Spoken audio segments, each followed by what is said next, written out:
दोस्तों, इस धरती पर 4 युगों सतयुग, त्रेता, द्वापर युग और कलयुग है। इनमें से 3 युगों की समाप्ति हो चुकी है और वर्तमान में कलयुग चल रहा है, जिसको शुरू हुए काफी साल हो चुके हैं और अभी काफी सालों तक धरती पर रहने वाला है। लेकिन दोस्तों, क्या आप जानते हैं, जिस तरीके से सतयुग, त्रेता और द्वापर युग में तपस्या के द्वारा लोगों को श्राप दिया जाता था, क्या उसी तरीके से कलयुग में भी दिया जा सकता है? और अगर हाँ, तो क्या कलयुग में भी श्राप लगेगा? आज की वीडियो में हम आपको यही बताने वाले हैं। तो चलिए समय को न गवाते हुए शुरू करते हैं आज के इस वीडियो को। सतयुग में ऋषि मुनियों के पास अपार शक्ति थे। ऋषि मुनि अपनी शक्ति का कभी भी दुरुपयोग नहीं करते थे और वो ऐसा इसलिए करते थे क्योंकि उन्हें पता था कि अगर वो किसी को श्राप दे देंगे तो उसे भुगतना पड़ता है। और उस समय के श्राप का असर इतना तीव्र था कि साथ के साथ ही श्राप का असर शुरू हो जाता था। उस समय सिर्फ ऋषि मुनि ही नहीं, आम इंसान भी जो पुण्यात्मा थे, उन्होंने भी घोर तपस्या करके भगवान का नाम जाप करके शक्ति प्राप्त की थे, जिससे कि दूसरों का भला हो और बुरे का नाश हो।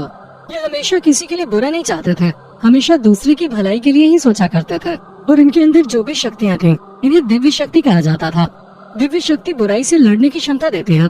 अगर आप खुद ही बुरा करने लगेंगे तो आपके अंदर से वो दिव्य शक्ति धीरे धीरे नष्ट हो जाते थे। इसलिए उसको भी इसी प्रकार दिव्य शक्ति प्राप्त करके सब कुछ खो बैठा और असुरों का नाश हुआ। सत्य, त्रेता, द्वापर इस युग में न तो पाप होता था और न ही कोई इसके लिए कानून बनाया गया था। अगर पाप होता भी था तो उसे नाश करने के लिए भगवान स्वयं इस धरती पर अवतार लेकर उसे नष्ट कर देते थे। आपने तो सुना ही होगा कि भगवान विष्णु स्वयं राम का अवतार थे। इसका कारण यही था कि जब इस धरती पर पाप का जन्म हो जाए तो उसे विनाश करने हेतु भगवान खुद आते हैं।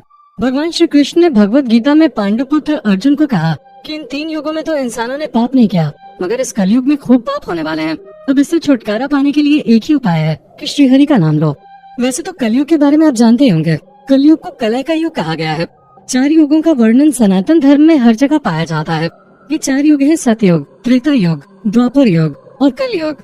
3 युगों में सात्विक वातावरण होने के कारण साधारण लोग भी भगवान की भक्ति करने में लग जाते थे, जबकि बाकी सब युगों की तरह कलयुग में भक्ति कर पाना आसान नहीं है।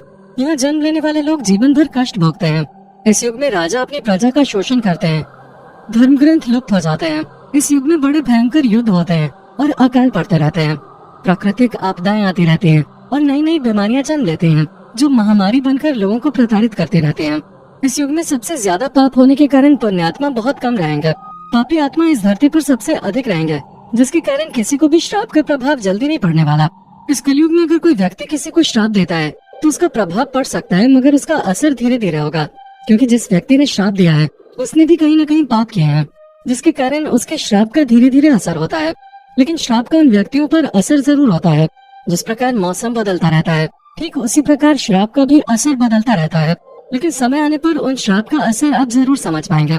इस कलयुग में पुण्यात्मा मिलना बहुत मुश्किल है। यदि आपने कभी पाप नहीं किए और आप किसी को श्राप दे दें तो भले ही उसका असर अभी ना हो, लेकिन उसका असर धीरे धीरे जरूर होगा। इसके लिए समय का इंतजार करें, आप खुद समझ आएंगे। भगवान अभी भी हैं और उस समय पे थे, आने वाले समय में भी भगवान होंगे। उस परमात्मा पर भरोसा करें। जो व्यक्ति ईश्वर पर भरोसा करता है, उस व्यक्ति पर ईश्वर हमेशा नजर बनाए रखते हैं। आप जो भी कहेंगे सत्य कहेंगे। इसके लिए आपका हर एक शब्द बाण की तरह है। जिस तरह मनुष्य का आशीर्वाद एक व्यक्ति के लिए शुभ योग बनाता है, ठीक उसका उल्टा अगर कोई व्यक्ति किसी को श्राप देता है तो उसके लिए भी अशुभ योग बनता है, जहाँ वो पाप के दंड का भागीदार बनता है। अधर्म की जीत कभी नहीं होती है, न उस समय हुई न अब हो गए। अधर्म का साथ अगर आपने दिया है तो आप भी पाप के भागीदार बन गए हैं। यदि आप धर्म के मार्ग पर डटे रहे तो आप अधर्म को श्राप देकर दंडित अवश्य कर सकते हैं। सबसे बड़ी भूल वो लोग करते हैं जो लोग श्राप में विश्वास नहीं रखते। यदि आप आशीर्वाद के विषय में विश्वास कर सकते हैं तो श्राप के विषय में भी विश्वास करना चाहिए। मनुष्य के जीवन से जो कुछ भी निकलता है सीधे आत्मा पर प्रहार करता है।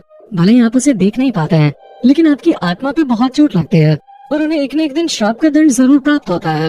तो दोस्तों, उम्मीद है आपको ये वीडियो पसंद आई होगी। आपका क्या कहना है इस बारे में आप हमें कमेंट सेक्शन में जरूर बताएं। साथ ही वीडियो पसंद आई हो तो इसे लाइक करें और अपने दोस्तों के साथ शेयर करें। और अगर आप हमारे चैनल पे नए हैं तो हमारे चैनल को सब्सक्राइब करना ना भूलें। हम आपके लिए इसी तरह की और भी वीडियोस लाते रहेंगे।